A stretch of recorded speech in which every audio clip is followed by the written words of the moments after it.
El padre Miguel Ángel Fuentes es licenciado en Teología por la Pontificia Universidad Santo Tomás de Aquino y doctor en Teología con especialidad en Matrimonio y Familia por el Instituto Giovanni Paolo II de la Pontificia Universidad Lateranense.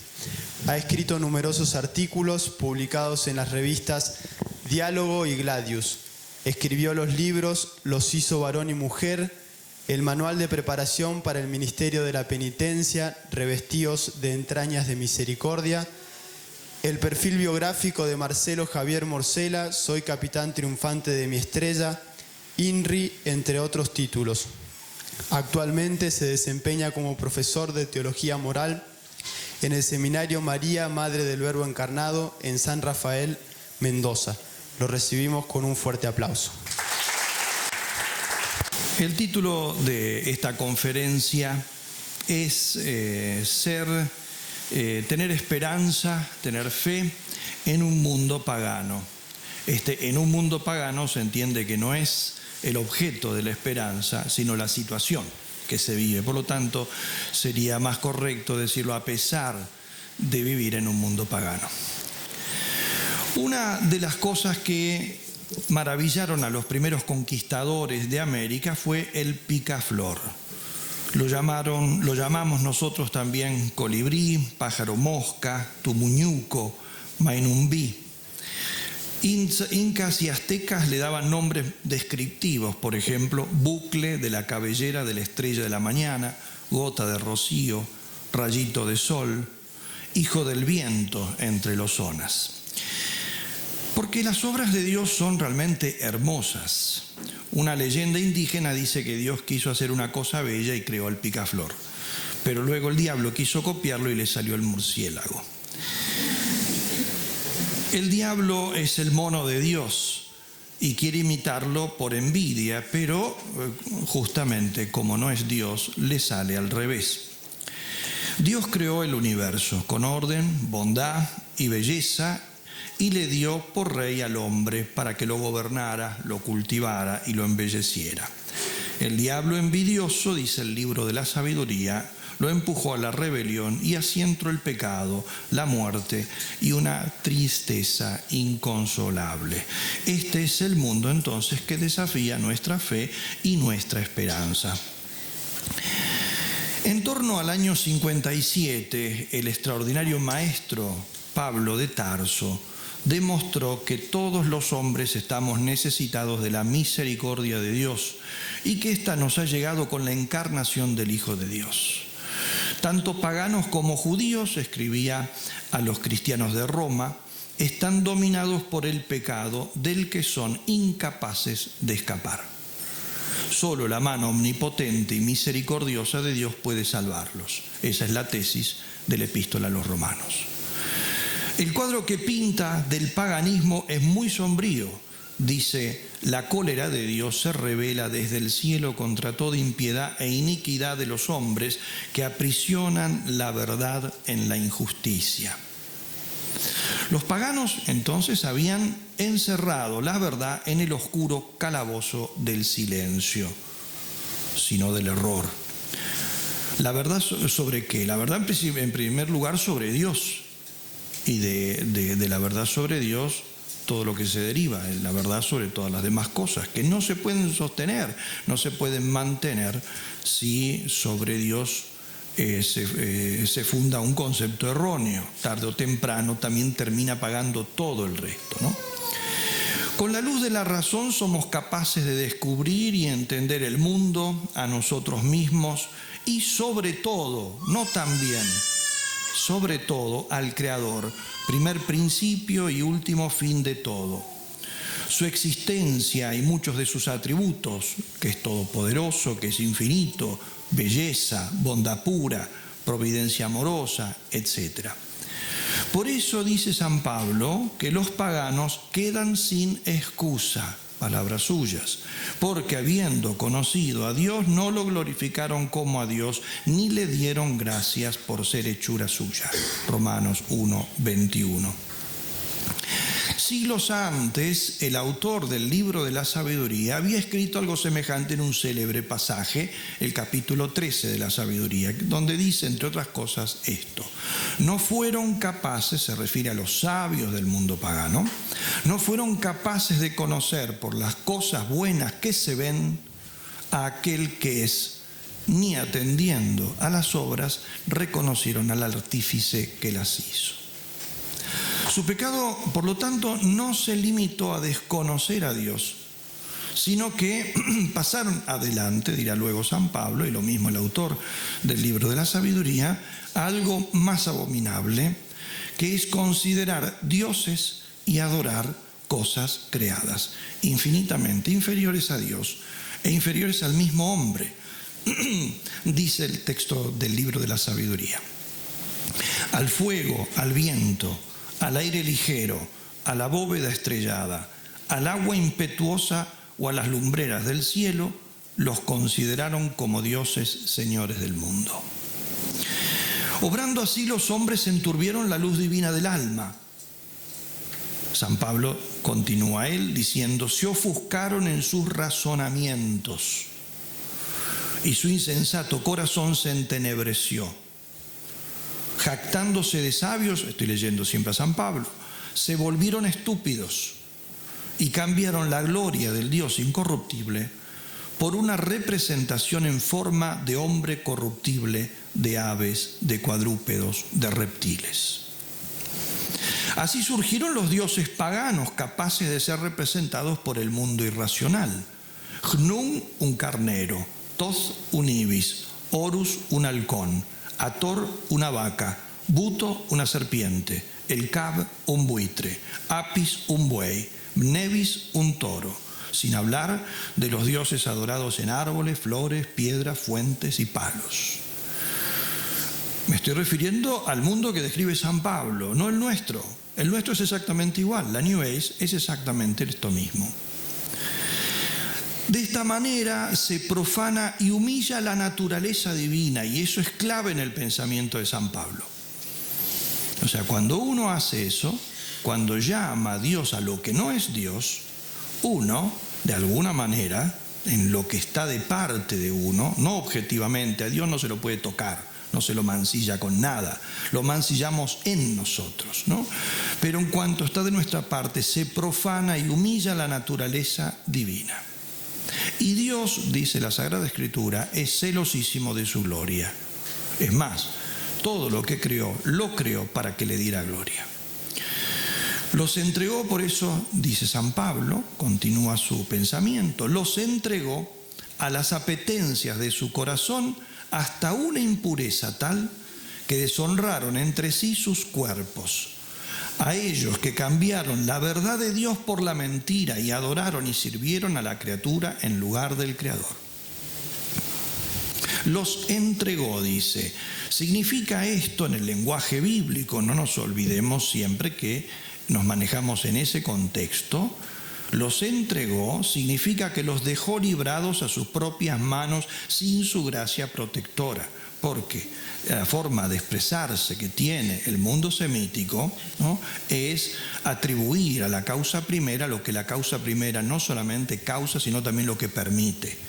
Entonces, a veces esto es una permisión, no es que Dios los empuja al pecado, sino que, bien, han rechazado su gracia, Él se las retira, ¿no? Lo que viene después es consecuencia del que rechazó la gracia de Dios. Pero la Escritura lo expresa siempre hablando como si fuera una causa. No hay que entender siempre así, ¿no?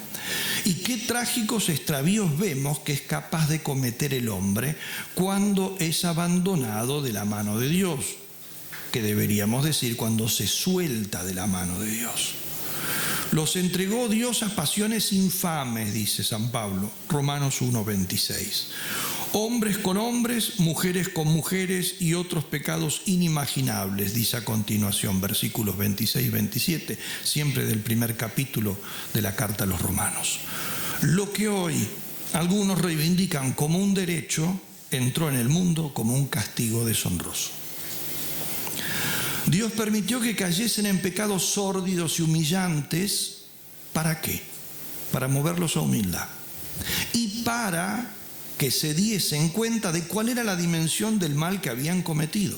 Eso es lo que después Dante va a llamar, no solo Dante, sino la teología medieval, Dante lo toma también de otros teólogos, lo llamará la ley del contrapaso, padecer en contra algo semejante. De modo tal que por el castigo que yo recibo, en el castigo yo me dé cuenta, si tengo este castigo, quiere decir que el pecado que cometí es tal, de tal naturaleza, ¿no? Es de tal naturaleza. Por eso entonces, para que se diesen cuenta de que habían envilecido, de que el pecado era ese fundamentalmente, haber envilecido la naturaleza de Dios con sus inteligencias y con sus actos, es por eso que ahora reciben como castigo el envilecer sus propias naturalezas, rebajándose ellas, así como rebajaron la divina al plano de lo creado y de lo creado incluso irracional, ¿no? Así también ellos mismos ahora se rebajan por debajo de los animales, porque los pecados que describe San Pablo en ese capítulo son antinaturales, cosa que los animales no hacen. Porque su pecado deformaba la naturaleza de Dios en sus inteligencias y en sus corazones, la consecuencia es que ellos terminan cayendo en una degradación de sus propias naturalezas, y no solo en su inteligencia, sino en sus actos.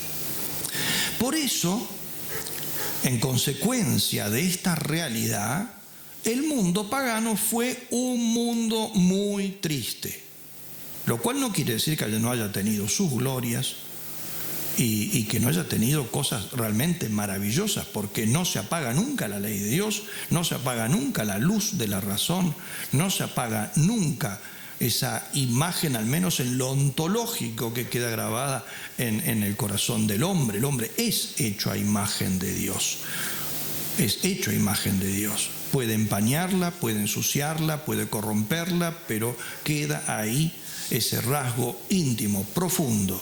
Y por lo tanto, por eso las obras de los hombres también reflejan justamente el orden, la belleza, la sabiduría. Pero lo que empieza a primar no es eso, sino ese desorden, esa corrupción que han corrompido, que han introducido con su pecado. Y esto es muy importante porque las imágenes que nosotros podemos tener del mundo antiguo, como nosotros justamente tratamos de hacer como el picaflor, que saca lo mejor de cada flor, también de esa cultura antigua, ¿no? Nosotros tomamos lo mejor, pero lo mejor era una parte de la cultura antigua, no era todo, ¿no?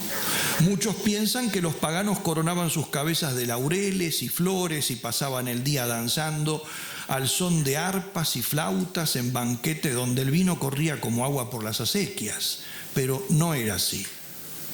Que el vino corría como agua por las acequias puede ser que sí, pero las consecuencias no eran las que nos pintan a nosotros, ¿no? Había entre ellos, como digo, mucha gente ordenada, seria, respetable, pero otros eran desenfrenados, licenciosos. Unos eran mansos, otros crueles, unos buenos, otros malos, pero salvo honrosas excepciones, la mayoría de ellos concordaba en un rasgo peculiar, incluso los buenos. Vivían oprimidos por la desesperación. El paganismo fue por eso un mundo triste y deprimido, porque la alegría o la desesperación no dependen de la situación actual que nosotros vivimos, sino de la futura que proyectamos. Yo puedo vivir en la abundancia y en el placer, pero si sé que estoy condenado a la desgracia, yo soy un desesperado. Y no puedo evitarlo. Yo puedo vivir en la miseria y en el dolor, pero si sé que mi futuro es la dicha, yo tengo esperanza. Y esa esperanza incide en mi situación actual y me hace un hombre feliz en medio del dolor y de la humillación. El paganismo por eso fue un mundo triste, esencialmente. Lo más importante, fue triste y deprimido. Vivió dominado por el miedo, por la crueldad y el pesimismo. Análogo espectáculo a este que estoy describiendo, principalmente del mundo europeo, porque es el que nos describe San Pablo, ¿no? Es el que describen los primeros europeos que llegaron a nuestro continente hace 5 siglos. El mundo azteca giraba sobre la religión, pero una religión encadenada a la pesadilla de un Dios que agonizaba cada noche y que solo resucitaba el día siguiente bebiendo sangre humana. Estos paganos inventaron las guerras floridas, guerras en tiempo de paz con el exclusivo fin de capturar prisioneros para sacrificar diariamente sobre los altares. El panteón azteca tenía más de 60 dioses que exigían sacrificios diarios. ¿Cuántas vidas se cobró esta locura? Es imposible precisarlo. Los códices españoles e indígenas dicen que solo para la reforma del gran templo de Tenochtitlán se sacrificaron 20.000 cautivos. Moctezuma II ofreció al dios Huitzilopochtli 12.000 cautivos.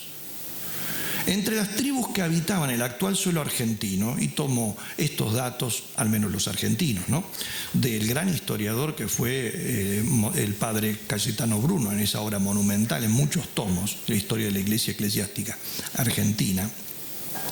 Dice él que entre entonces las tribus que habitaban nuestro actual suelo argentino, los primeros misioneros encontraron hombres y mujeres que conocían a Dios, pero la mayoría de ellos en un estado de salvajismo que los hacía crueles y viciosos. De los primitivos habitantes del Chaco decía el padre Sánchez, labrador: no tienen otro Dios que su vientre, viven una vida completamente animal.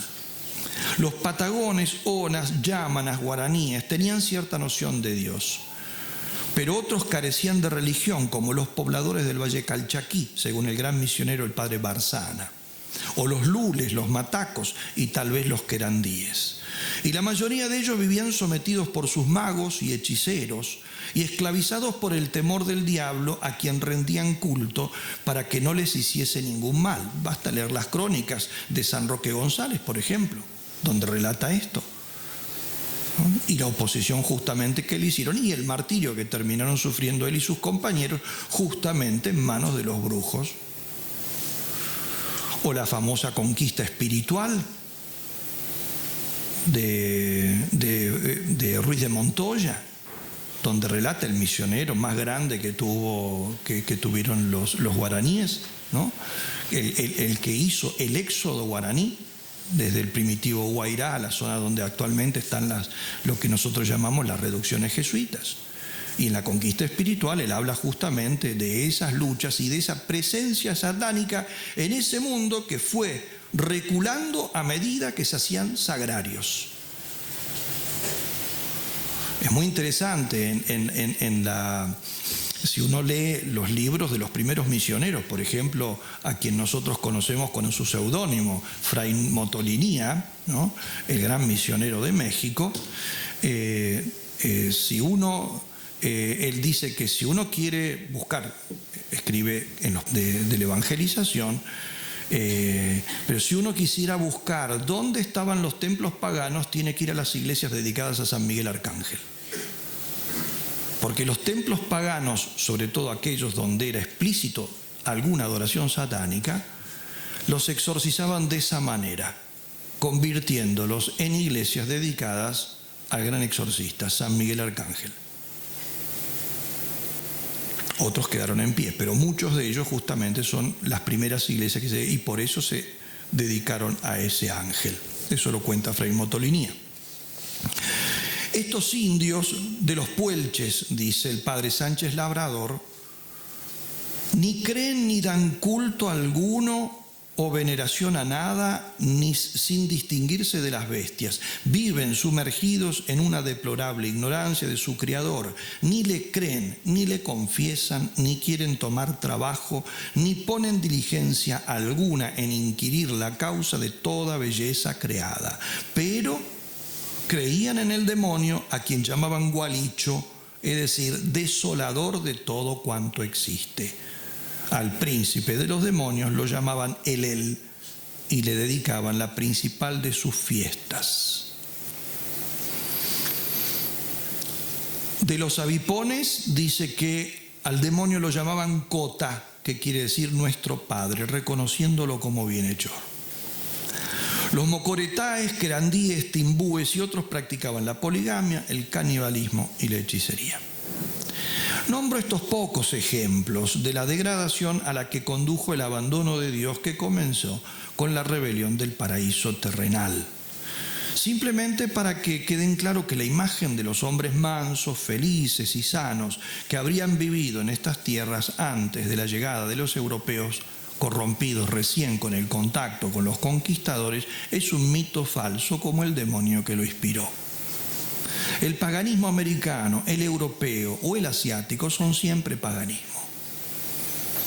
Y ya decía Chesterton eso, de que justamente lo que ya mencioné antes, que el tema de pensar en los paganos banqueteadores y fiesteros es un mito. Que hacían eso es verdad. Que fuesen felices por hacerlo, esa es la mentira. Es simplemente para llenar ese vacío que produce la desesperación.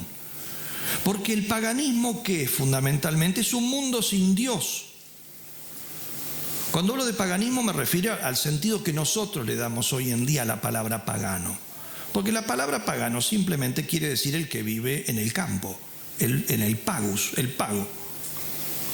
Ese era el pagano. ¿Y por qué pasó a designar al idólatra? Porque cuando empieza la conversión a la verdadera fe, los que más fácil se convierten son los que eran más tibios. Y los que eran más tibios eran los de la ciudad, que le venía bien cualquier cosa, como también pasa en nuestro tiempo. ¿Y quiénes eran los más afincados en sus creencias? Como ocurre hoy en día, la gente del campo. Solo que la gente del campo hoy conserva más la fe verdadera. En aquel tiempo la gente del campo eran los que conservaban con más firmeza las tradiciones idolátricas.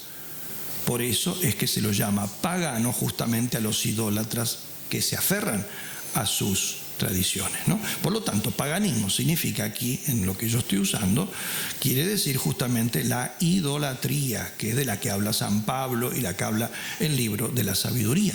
El paganismo entonces, en ese sentido, es, como he dicho, un mundo sin Dios. No deben engañarnos la multitud de dioses que veneraban. Nosotros vamos ahora a los museos de historia antigua en Europa y nos encontramos con imágenes de cientos de dioses. Y uno dice, ¿cuánta fe tenían? No tenían ninguna. Ese es el problema.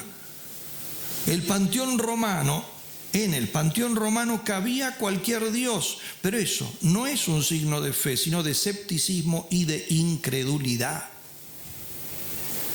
El emperador de Roma creía en muchos dioses. De hecho, también creía que él era uno de ellos.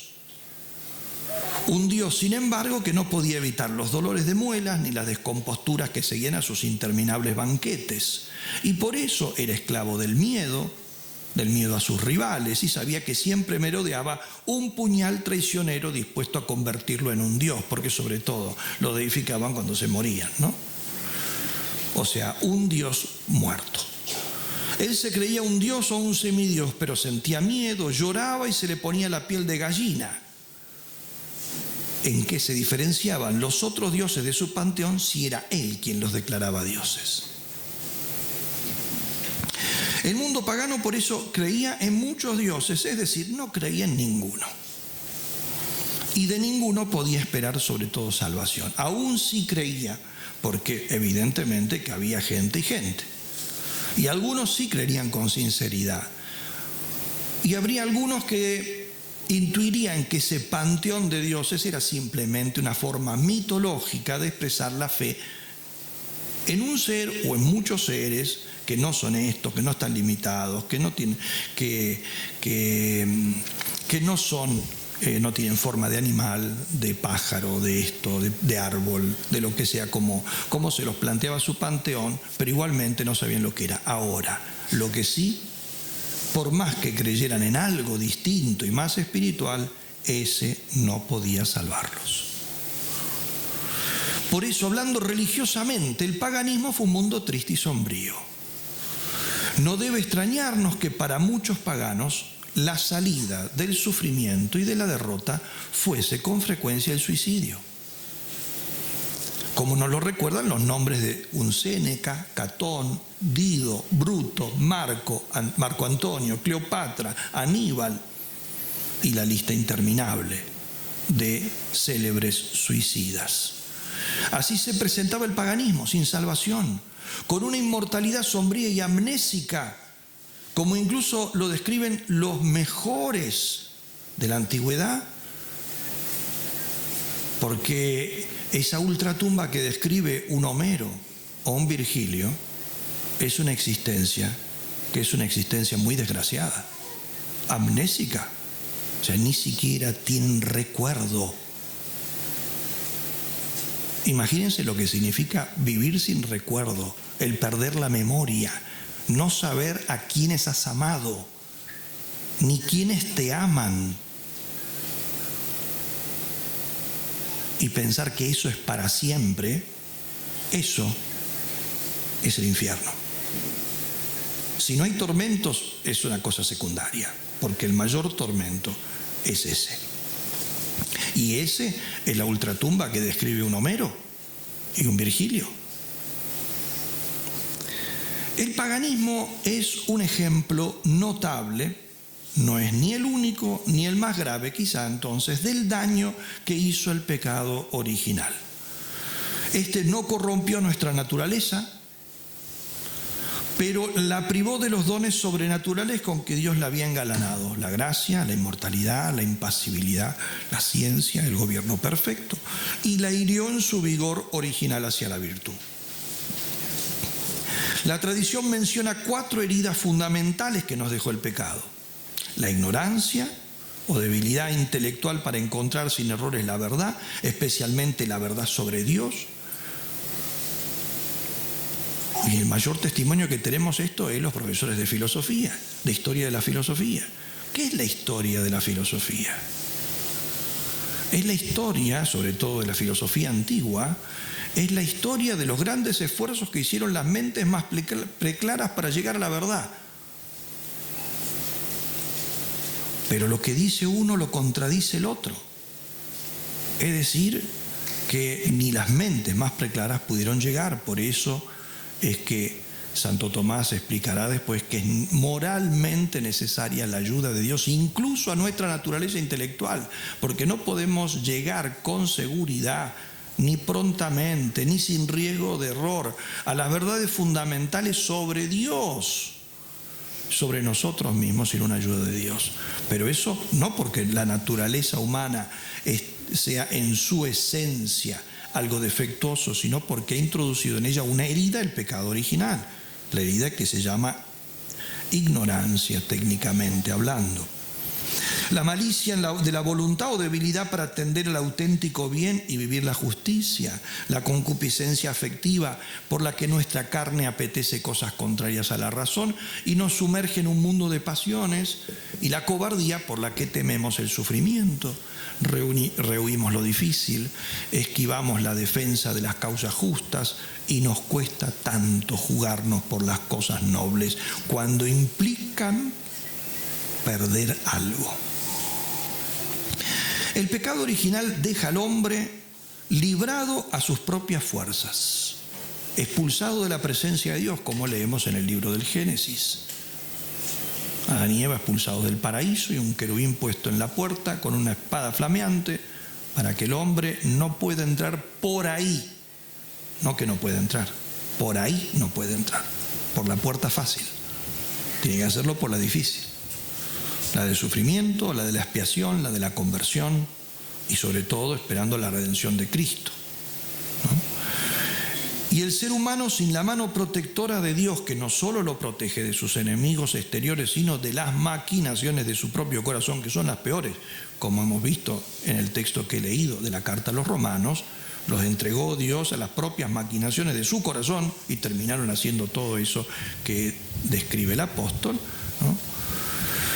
Si abandonó a Dios el hombre, gozando de su amistad en el paraíso terrenal, ¿qué no será capaz de hacer una vez alejado de Dios? Hesíodo, 8 siglos antes de Cristo, nos dejó un mito que ejemplifica estos efectos. Muchos de ustedes lo han sentido nombrar muchas veces, es el de Pandora. Según ese mito, Pandora fue una muchacha creada por el dios Hefesto para vengarse de los hombres.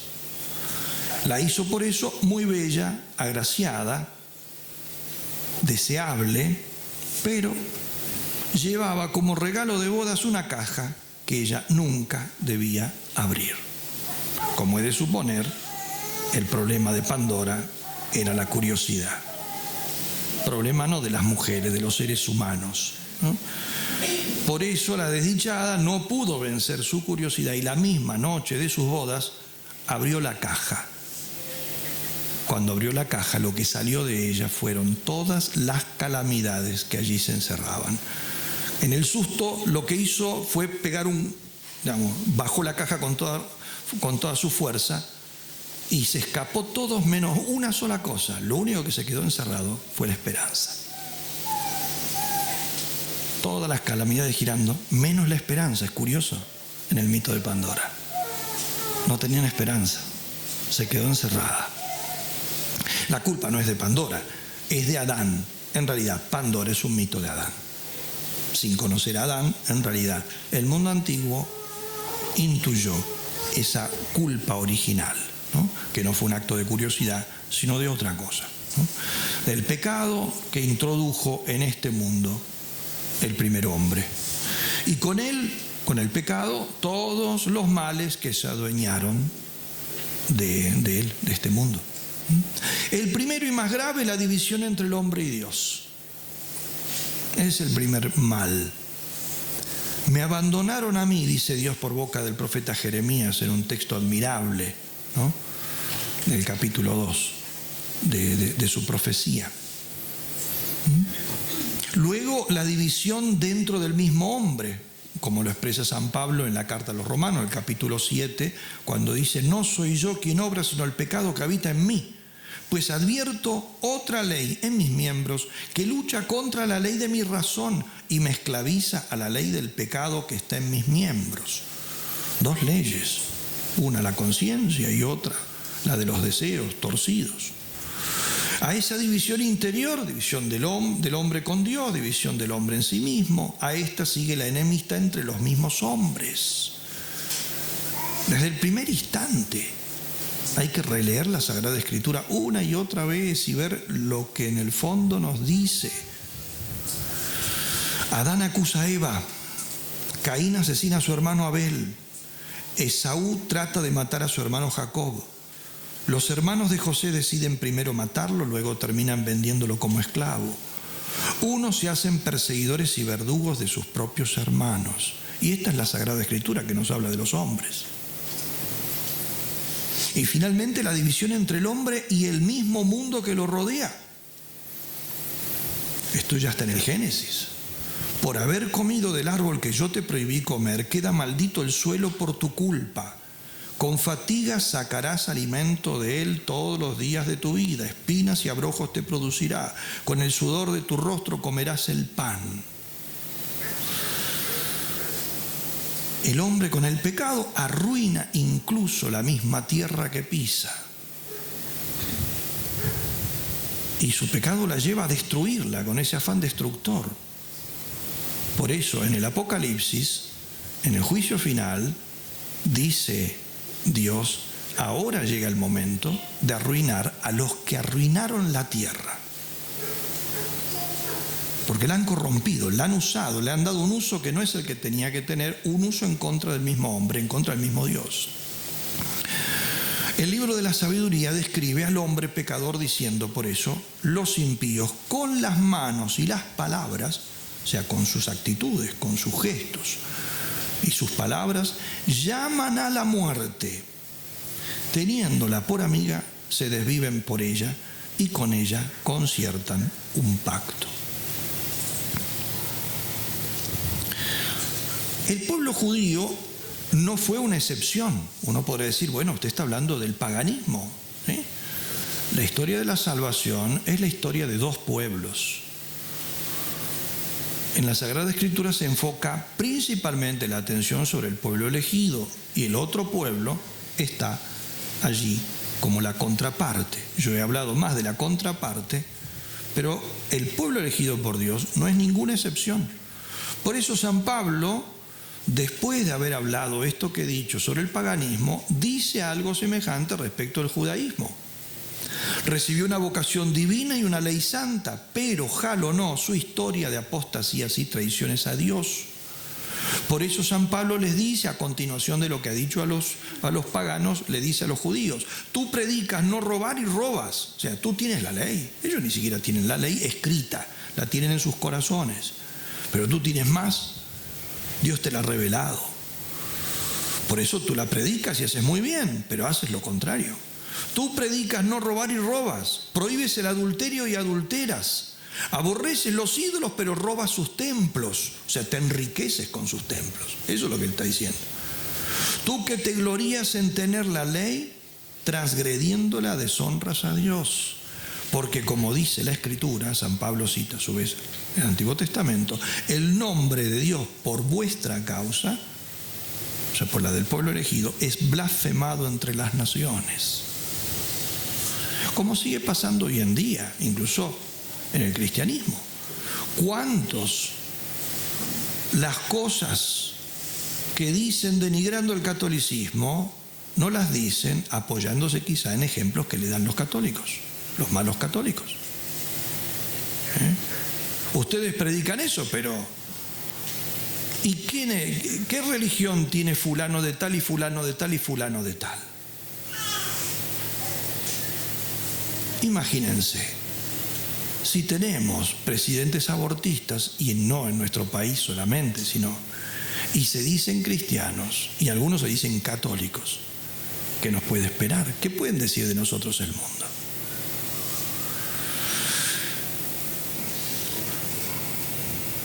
Por vuestra causa es blasfemado entre las naciones el nombre de Dios. Por eso dice más adelante San Pablo, y esa es, como dije al principio, la tesis de la carta a los romanos: tanto judíos como griegos están bajo el pecado, o sea, paganos y creyentes. No hay uno sensato, no hay quien busque a Dios, todos se desviaron, a una se corrompieron. El aspecto más grave de la situación pecaminosa del hombre y del mundo es, y lo dije también al principio, la imposibilidad de la autosalvación.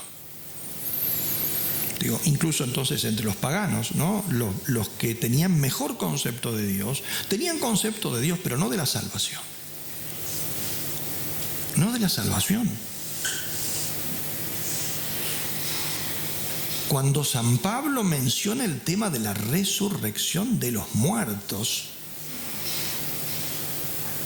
se le ríen a carcajadas y creen que está loco.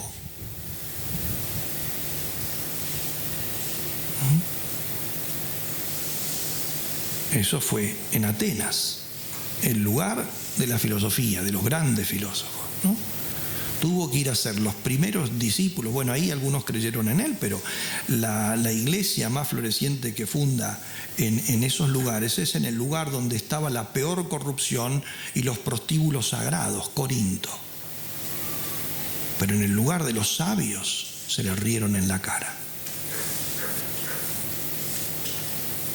Pablo fundó una iglesia floreciente en Corinto. Corinto, decir es un corintio, era exactamente lo mismo que decir ¿es un ladrón o es una prostituta? Ojo que ese es un corintio. Era una mala palabra. Pues los corintios dieron, ¿no?, una de las iglesias más florecientes de la antigüedad. Y decir es un ateniense es decir, este es un sabio. Pero allí se le rieron en la cara y no aceptaron que San Pablo hablara de un Dios que se había encarnado, había muerto y había resucitado. Estaba loco.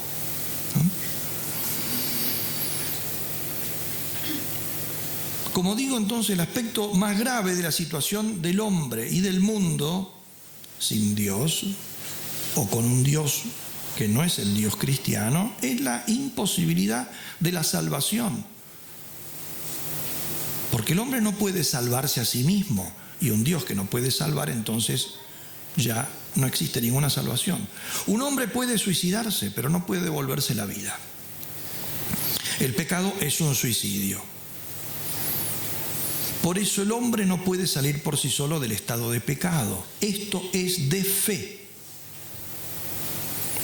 No pueden sacarlo de su pecado los ídolos hechos por manos humanas. También eso es de fe. Dice el Salmo 115, hablando de los ídolos: tienen boca y no hablan, tienen ojos y no ven, tienen oídos y no oyen, tienen nariz y no huelen, tienen manos y no palpan, tienen pies y no caminan, ni un solo susurro pronuncia su garganta. Cuando Elías desafía a los profetas de Baal, ¿no? Dice, porque el pueblo está ahí, estoy con un pie acá y un pie allá, parecemos nosotros. No nosotros los que estamos acá, gracias a Dios, pero parece nuestro pueblo, ¿no? Con un pie acá y un pie allá. Al final, ¿creemos en Dios o no creemos en Dios? ¿Creemos en Dios o en los ídolos? Entonces al final Elías, inspirado por Dios evidentemente, se cansa y los desafía sobre el monte, la cima del monte Carmelo, convoca a todos los profetas de Baal, que son unos 400, y él está solo, el único que sobrevivió de los profetas de Dios, y les manda a hacer un altar, uno a ellos y uno a él, y convocó todo el pueblo, ¿no?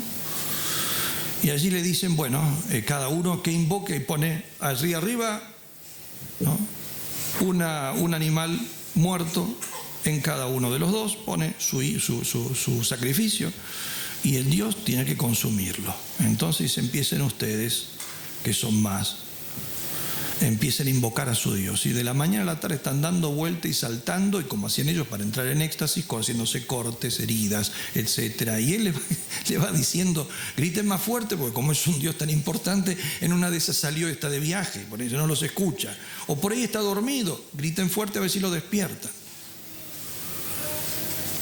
Hasta que le toca a él, y cuando le toca a él, ya todos exhaustos, caídos ahí en el piso, sin haber podido hacer ni siquiera que venga una chispa,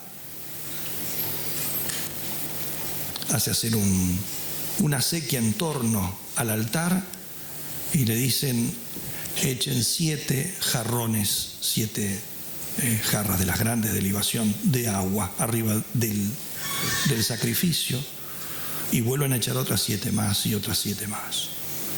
Y cuando el agua llena incluso toda la acequia, ahí él simplemente le dice a Dios, Señor, muestra quién eres para que estos dejen de renguear de los 2 pies. Y cae un rayo que quema todo. Los paganos, dice el profeta Isaías, suplican a un Dios que no puede salvar. Y esta es la realidad dramática del mundo. Porque el mundo es pagano en gran parte. Todas las doctrinas paganas o heréticas que han ofrecido al hombre la salvación de sus pecados, o lo que es equivalente, el salir de sus miserias, o lo que es equivalente, la felicidad en este mundo, apoyándose exclusivamente en la fuerza del mismo hombre, han terminado sometiendo a los hombres a mayor esclavitud y corrupción, y al fin a la muerte denigrante. El ejemplo lo tenemos en los idólatras antiguos, pero también lo tenemos en Pelagio, en Marx, en Hitler, en Freud, en los mentores del gnosticismo, al ateísmo inhumano de nuestro tiempo, la magia moderna, el satanismo. Todos han hecho exactamente lo mismo. Es la misma predicación.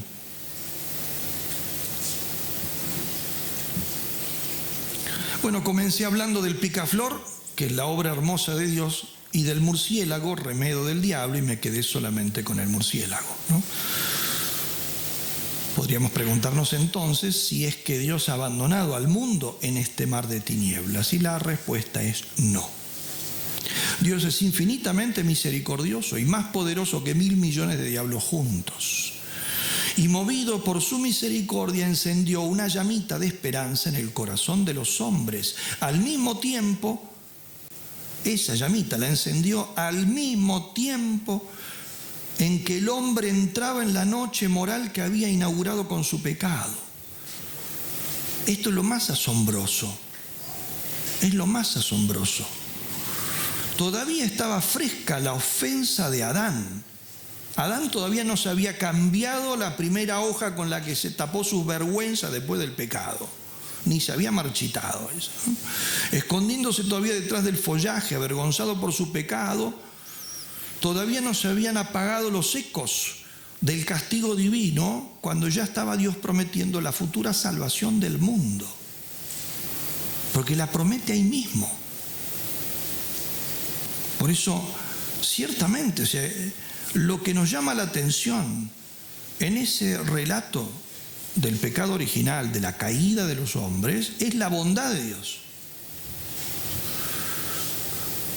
Al castigar al diablo por el pecado que había sugerido al hombre, Dios le dijo: establezco enemistad entre ti y la mujer, entre tu linaje y su linaje.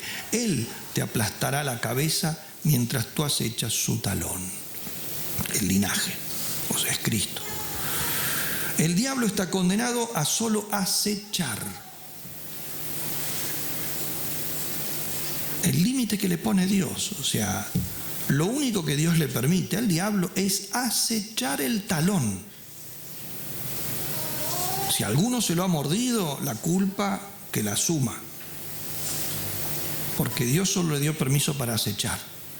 Lo demás corre por cuenta nuestra. Solo acechar y además condenado a que terminen pisándole la cabeza. Esa es la misión del descendiente con mayúscula. San Pablo, citando este texto, dice el descendiente. Es Cristo, dice.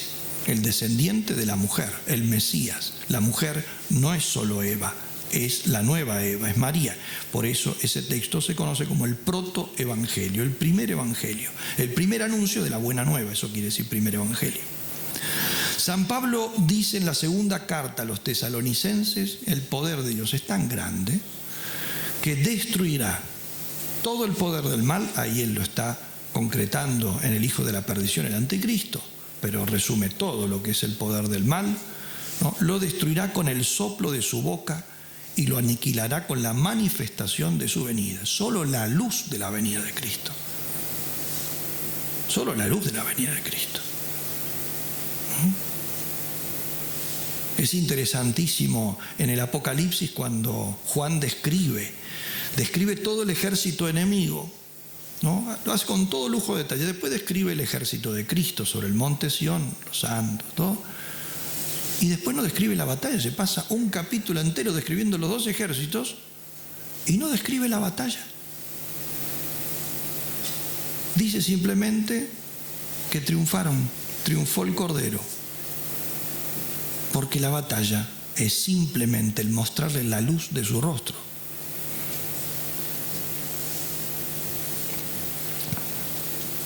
Y eso es lo que dice ya San Pablo también, ¿no? En la segunda carta a los tesalonicenses que acabo de leer. La encarnación prometida fue la llamita que encendió Dios al principio de los tiempos, como la iluminada ventana del faro, esa estrella de esperanza en la noche cerrada y tormentosa. Por eso Jesús, al venir a este mundo, dijo: yo soy la luz del mundo. El que cree en mí no camina en tinieblas. Y San Pablo dice que Jesús vino al mundo para salvar a los pecadores. Primera carta a Timoteo, capítulo 1. Y dice también que Dios estaba en Cristo reconciliando al mundo consigo. Segunda carta a los Corintios, capítulo 5. Por eso, ciertamente que nosotros somos hombres y mujeres de esperanza, de fe y esperanza. Es lo que nos caracteriza justamente. Incluso en un mundo, viviendo en un mundo que no tiene esperanza, la esperanza es lo que a nosotros nos marca. Lo que nos marca. ¿Por qué me he remontado al tiempo antiguo del paganismo? Porque el nuestro es muy semejante.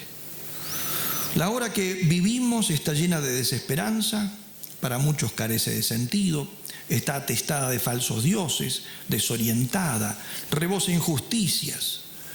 Nuestra época fascina a los incautos con espejismos tecnológicos que no son sino antesalas del infierno, adornadas con cortinas de terciopelo y mullidas alfombras, pero es solo la antesala. Solo la antesala. Es el engañoso vestíbulo del horror. Desde hace varios siglos nos hemos empeñado en fabricar un paraíso humano sin Dios. hemos querido probar si somos capaces de construir un picaflor con nuestras propias fuerzas y nos ha salido un negro murciélago vampiro que revolotea en torno nuestro chupándonos la sangre. Pensemos en el infierno de la droga que se expande como una mancha de aceite, en el sexo sin amor ni matrimonio, en el aborto que se pretende derecho de toda mujer, en la eutanasia que se impone como un deber al anciano y al enfermo que ya son improductivos. Pensemos en los muchachos y las chicas que en su escuela nunca oyen hablar de Dios, ni del cielo, ni del alma. En la confusión en la que han sumido las nuevas generaciones que ya no saben si son hombres, mujeres, mitad y mitad, ni lo uno ni lo otro, si tienen que elegir o tienen que alternar, si deben amar u odiar lo que son. Pensemos en la depresiva imagen que tenemos del mundo político, económico, de los intereses mundiales, en los violentos de todos los colores, en los mentirosos, en los que dicen medias verdades,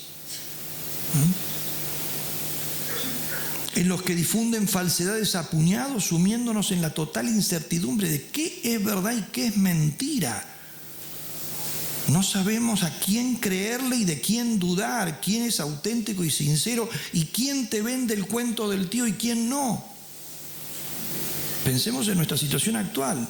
Vacuna sí, vacuna no, virus sí, virus no, pandemia sí, pandemia no, muertos sí, muertos no. Nadie sabe qué es verdad.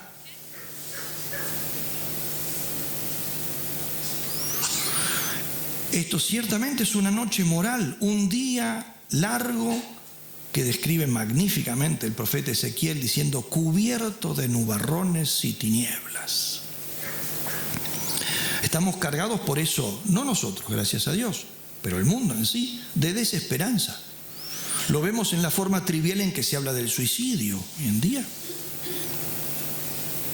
de la eutanasia, pero en Europa las discusiones sobre la eutanasia es como si estuviéramos discutiendo de si subir o bajar el precio del dentífrico.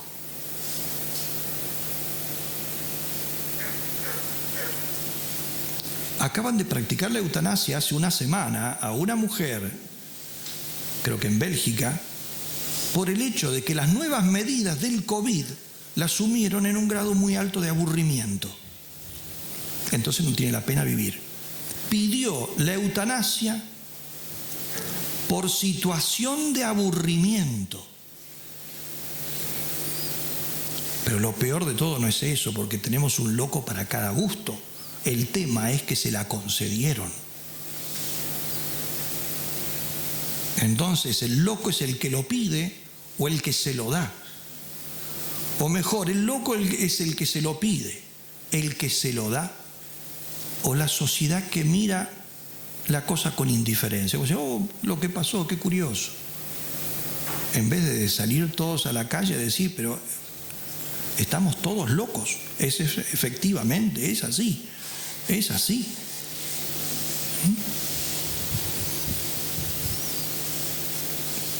En el silencio, esa desesperanza se nota en el silencio que pesa sobre los temas eternos. En el desprestigio de la pureza, de la castidad. Hay personas que hoy en día, incluso católicos, que les da vergüenza decir que son castos. No vayan a creer, porque realmente se van a reír de él. Hoy en día se reirían ciertamente de una persona si dice que es virgen. Y da vergüenza decirlo, a muchos les da vergüenza decirlo y frente a sus amigos no lo dicen, aun cuando lo sean. Es el mundo vuelto al revés. Pero eso muestra el grado de desesperanza que hemos llegado.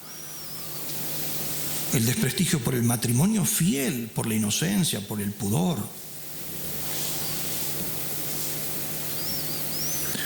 Lo respiramos en el materialismo, en la ansiedad por medrar, por tener cosas inútiles, por pedir una limosna de felicidad a un videojuego, a un teléfono, a una pantalla de plasma. Lo palpamos en la violencia que nos aplasta, en los nuevos héroes que transpiran venganza, que hacen justicia matando a sus enemigos y que responden a la violencia y a la injusticia con mayor violencia.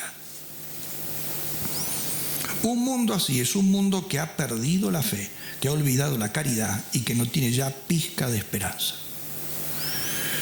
¿Cómo podría sorprendernos que un mundo así se vuelque al gnosticismo, a la New Age, a la magia, al esoterismo y al culto a Satán, que están creciendo todos estos, pero de forma vertiginosa?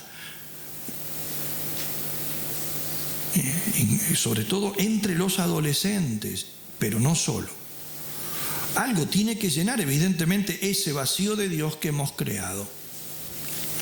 Parece que Isaías pensaba en nosotros cuando describía a los hombres de su tiempo con palabras que le cuadran mejor a los nuestros. Decía así: esperábamos la luz y hubo tinieblas, la claridad y anduvimos en oscuridad. Palpamos la pared como los ciegos, como el cieguito va caminando así. Palpamos la pared como los ciegos y nos tambaleamos como los que no tienen ojos. Tropezamos al mediodía como si fuera el anochecer y habitamos entre los sanos como los muertos. ¿Por qué? Porque fueron muchas nuestras rebeldías delante de ti y nuestros pecados testifican contra nosotros, pues nuestras rebeldías nos acompañan y conocemos nuestras culpas. Verdaderamente nuestra sociedad ha fabricado un feo murciélago. Pero el Verbo se hizo carne. Dios se hizo hombre, hijo inmaculado de una joven purísima. Si al principio de los tiempos la promesa redentora de Dios brilló, como dije antes, como una lucecita en la noche oscura, y en el momento en que Adán apagaba la luz, Dios encendía esa esperanza, fue en el mismo momento, como digo. Nosotros, si al principio del tiempo lo que se prendió fue una lucecita, nosotros en la actualidad lo que tenemos es una columna de fuego. Como los judíos en el desierto, según el libro del Éxodo, una columna de fuego que ilumina y encandila como un sol. Y esa columna es Jesucristo, cuyo amor es más fuerte que el pecado y que la muerte. Por eso nosotros ni siquiera tenemos eso. Bueno, los hombres tuvieron siempre al menos una lucecita encendida, pero nosotros tenemos mucho más. Realmente el hecho de conocer a Jesús, tener fe en Cristo, saber quién es Jesucristo, tener el Evangelio. Me acuerdo como cuando habré tenido 15 años. Debe ser la única cosa que me acuerdo de los sermones que escuché cuando tenía 15 años, pero en un sermón. El padre Lojoya, que murió este domingo, se cumplieron hace 30 años. En un sermón, yo teniendo 15 años en la Iglesia Catedral de San Luis, dijo: un evangelio, supongo que se referiría al evangelio de San Marcos, porque de los otros no creo que sea así, un evangelio se puede leer en 45 minutos. ¿Cómo puede ser que haya cristianos que no lo han leído nunca?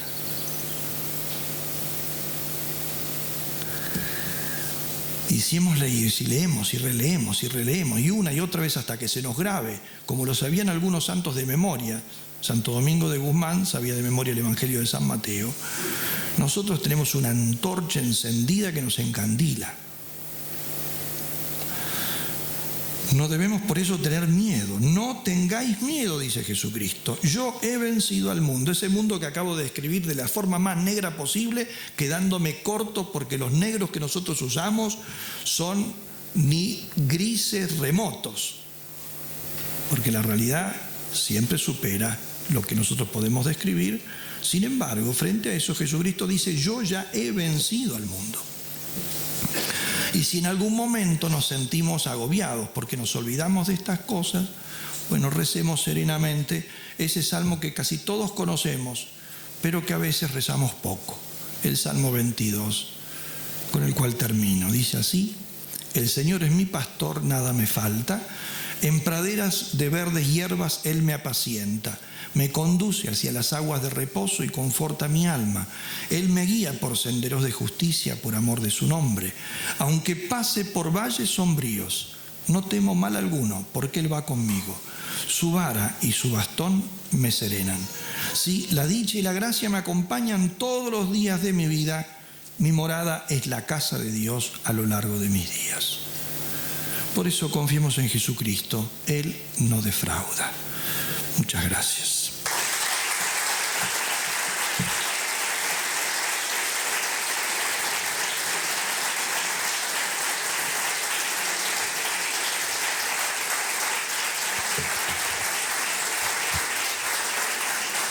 Agradecemos al Padre Miguel su conferencia plenaria y ahora tenemos un ratito para preguntas, ya enseguida son los talleres, así que si hay alguna pregunta.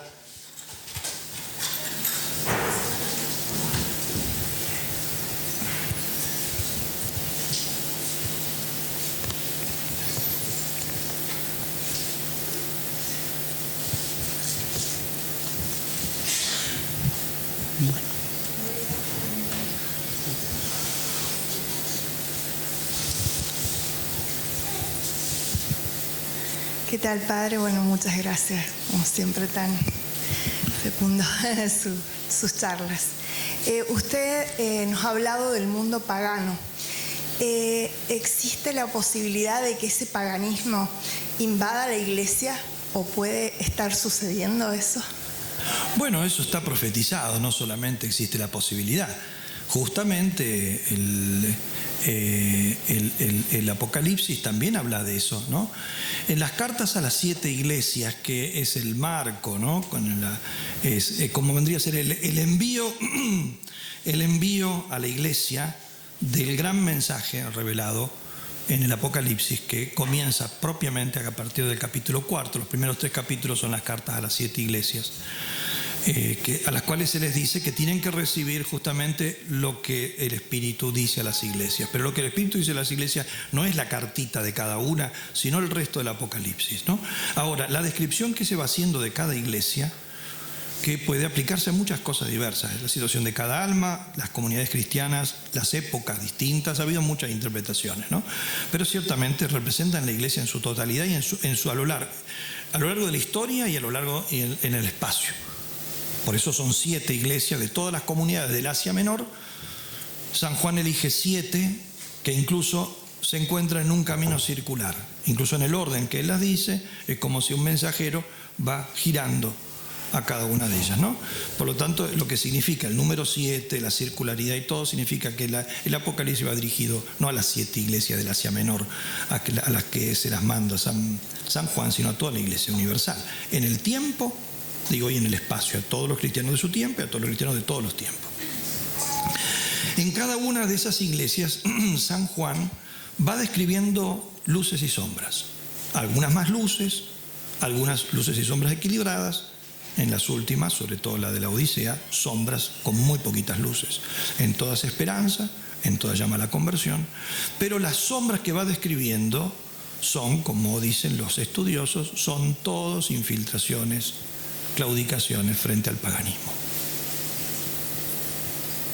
Por lo tanto, está simbolizando eso ciertamente. O sea, la iglesia, que el paganismo me va de la iglesia, pero somos testigos. Muchos cristianos viven como paganos o tienen rasgos paganos, muchos rasgos paganos. Algunos incluso solamente del cristianismo solamente tienen el rito del bautismo y ni siquiera la fe comparten que se fue profesada allí. Lo que ellos creen es más bien una doctrina gnóstica o una doctrina pagana. Empezando porque muchos de ellos no tienen esperanza.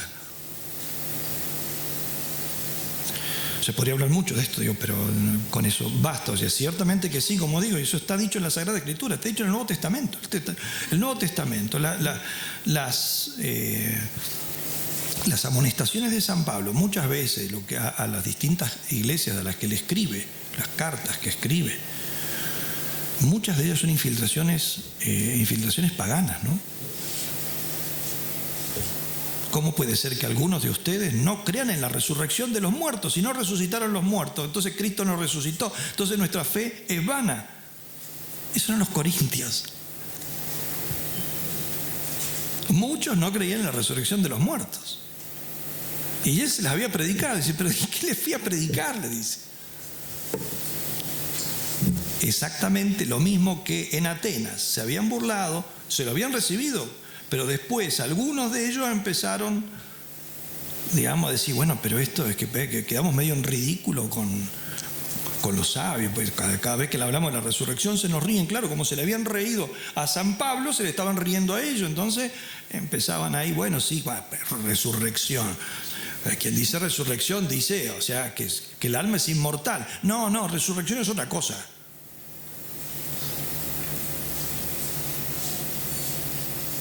Los paganos, muchos de ellos no tenían problema en hablar de la inmortalidad del alma, pero la resurrección no. Por eso su inmortalidad era, como ya dije antes, una cosa realmente angustiosa, ¿no? Bueno, pero eso, ahí tenemos infiltraciones desde los primeros momentos, siempre ha sido la lucha contra eso, ¿no?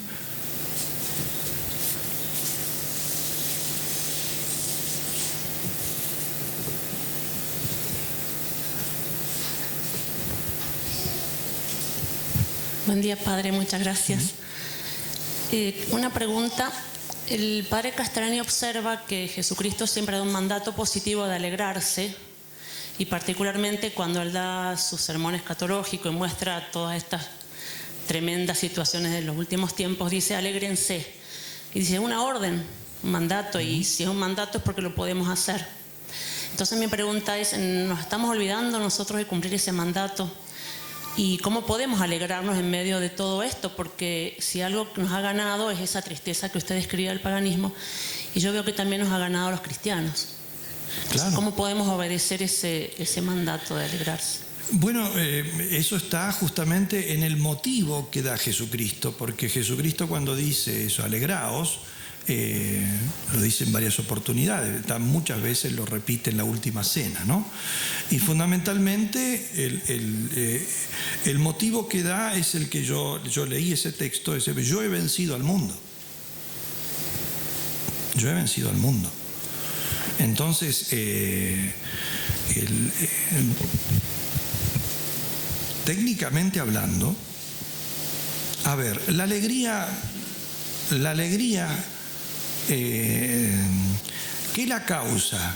La causa, la certeza de alcanzar el fin. Yo he vencido al mundo, punto. Y estamos llamados a asociarnos a la victoria de Cristo, a pelear con Cristo y participar de su victoria, ¿no?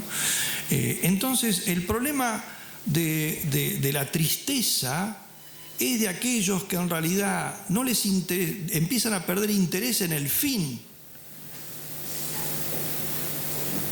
y prefieren justamente quedarse en el puente, en el intermedio. El puente es el vivir en este mundo donde están todas las cosas mezcladas. Hay algunos que realmente lo que quieren es eso. Entonces, evidentemente, si uno se queda tratando, digamos, de que el fin de uno sea vivir bien aquí, evidentemente eso no lo puede producir. Entonces, pero si yo lo que quiero es la vida eterna, y la vida eterna Jesucristo me la asegura si me mantengo unido a Él, no puedo tener dudas sobre eso. Con la misericordia de Dios, queriendo justamente eso, porque es que lo quiero, ¿no? Y ese querer no lo puedo tener si no lo suscita Dios en mí, entonces el fin lo tengo prometido. Por lo tanto, de ahí viene la fuente de la alegría. Pero lo que pasa es que muchas personas no quieren el fin. Es así, digamos, el problema es este. Hay una persona, si alguien me viene y dice, yo soy una persona muy triste, perfecto, porque usted no quiere irse al cielo. Ese debe ser el único motivo. El único motivo tiene que ser ese. Bueno, sí, quiere irse dentro de muchísimo tiempo, pero no quiere irse ahora. Ahora quiere estar acá. Bueno, si quiere estar acá, pague el precio de estar acá, de enamorarse de esto de acá. Esto de acá es ambiguo. Entonces no puede haber alegría perfecta. Aquí las alegrías están presentes, pero están siempre mezcladas. Entonces Jesucristo da ese motivo, alegraos, pero yo he vencido al mundo. Entonces el tema es ese. Me parece que la pérdida de la alegría en el cristiano es por olvidarse para qué vino este mundo, que es para ganarse con el otro. En cambio, si piensa que vino a este mundo para quedarse en este mundo, bueno, en parte este mundo no le está dando lo que él buscaba, porque es así, porque Aquí está todo mezclado, hay muchas alegrías, ciertamente, nadie las niega. Nosotros nos alegramos con muchísimas cosas, pero eso siempre estamos. Pasa que uno se acostumbra a sufrir, pero siempre estamos sufriendo. Es así. Uno tiene una alegría enorme ahora, pero yo tengo muchas cosas por las cuales llorar en este momento. No vemos a los que queremos ver, se nos mueren los amigos, no le podemos dar a los que queremos todo lo que queremos darle, no podemos ayudar a los que queremos ayudar como quisiéramos ayudarlo. Entonces eso es una realidad. Lo que pasa es que eso tratamos, digamos, evidentemente con mucho equilibrio, de no estar poniendo las tintas sobre eso si no nos ponemos a llorar a gritos. Y termina pesando mucho lo otro, la fe pesa tanto que eso, bueno, se hace muy llevadero. Pero por eso lo de San Agustín, la iglesia peregrina en este mundo entre las persecuciones del mundo y los consuelos de Dios.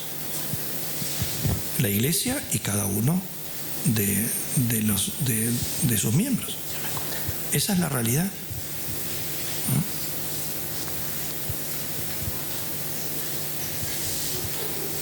Agradecemos al Padre Miguel nuevamente con un aplauso.